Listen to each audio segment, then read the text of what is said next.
மலைகளின் இளவரசி என்று அழைக்கப்படும் கொடைக்கானல் சுற்றுலா தலங்களில் முக்கியமான ஒரு நகரமாக திகழ்ந்து வருகிறது. இங்குள்ள இயற்கை சூழல் சிறப்பாக இருப்பதற்கு வனப்பகுதியில் பரப்பளவு அதிகமாக உள்ளது. மரங்கள் அடர்ந்த பகுதிகள் அதிகமாக உள்ளதே இந்த சீதோஷ்ண நிலைக்கு காரணமாக இருந்து வருகிறது. இந்த நிலையில் பட்டா நிலங்களிலும் சவுக்கு மரம் மற்றும் குங்கிலிய மரங்கள் அதிக அளவில் உள்ளன. இந்த மரங்கள் காரணமாகவும் இயற்கை சூழலில் பாதிப்பும் இருந்து வருகிறது.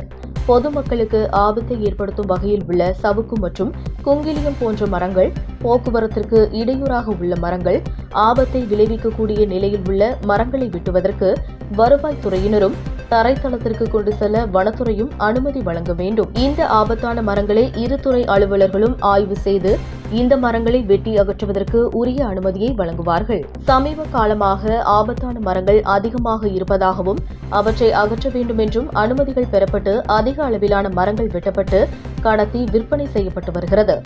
ஆபத்தான மரங்கள் இருப்பது வேறு ஒரு பகுதி. ஆனால் இந்த அனுமதியை வைத்துக் கொண்டு அனுமதி பெற்ற இடங்களில் உள்ள மரங்களை வெட்டாமல் வேறு பகுதிகளில் உள்ள மரங்களை வெட்டி கடத்தி வருவது வாடிக்கையாகி வருகிறது.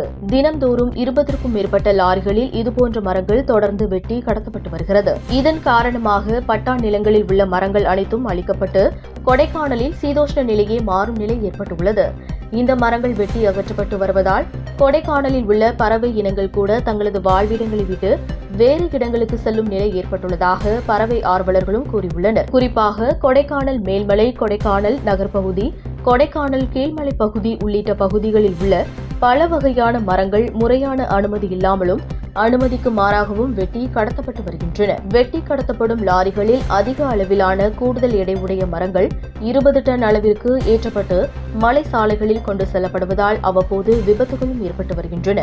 இதுபோன்று அனுமதிக்கு மாறாக வெட்டி கடத்தப்படும் நிலையை உடனடியாக சம்பந்தப்பட்ட துறை அலுவலர்கள் கண்காணித்து இதை தடுத்து கொடைக்கானலில் உள்ள இயற்கை சூழலை காக்க வேண்டும் என்று இயற்கை ஆர்வலர்களும் பொதுமக்களும் கோரிக்கை விடுத்துள்ளனர்.